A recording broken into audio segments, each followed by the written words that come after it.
we have just conducted an autopsy or a post-mortem in respect of the late Calvins Omondi, who passed on the 15th of June 2025 at Kipasi Police Station.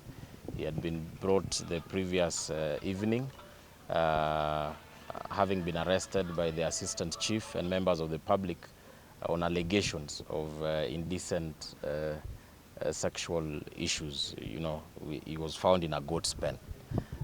Those are the circumstances that were reported to us from the police. So the following day in the morning, he was found hanging in the police cells, and then he was then brought to Homa Bay Teaching and Referral Hospital as a body, as the late. So his death was confirmed on arrival. And today we have conducted a post-mortem in the presence of the family. So we have established that the cause of death for the late Calvins was due to what is called asphyxiation. Asphyxiation, which means he could not breathe. That is why he passed on. And the cause of that asphyxiation was because of hanging or strangulation around the neck, and has been confirmed by everyone here that what strangulated his neck was a piece of cloth, that is a grey trouser, which he was hanging from on the roof of the cell. And what that led to was, because now he could not breathe, and this caused strangulation around the neck, it led to what is referred to as asphyxiation. So the cause of death for the late Calvins, we have established, is asphyxiation. As to the circumstances of the case, what surrounds all that issues, now is not for us medics to decide.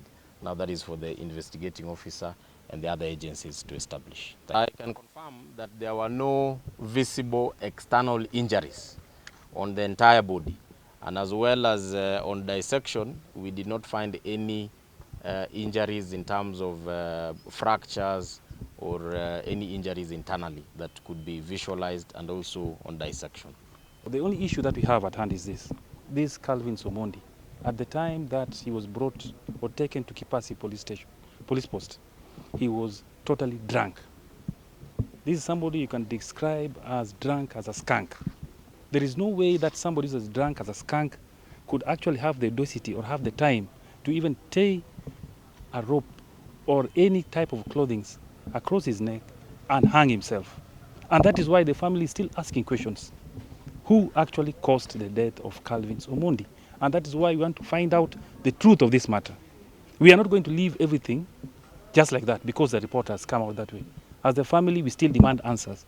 We demand answers from the in charge of Kipasi Police Post. We demand answers from the OCS Beta, who actually was seen with his boys, or either his boys were around the area of Kipasi. We want answers. And we also want to know why they had to get that body, minus the family members being there. That is what we are demanding. And we will not relent until we get answers.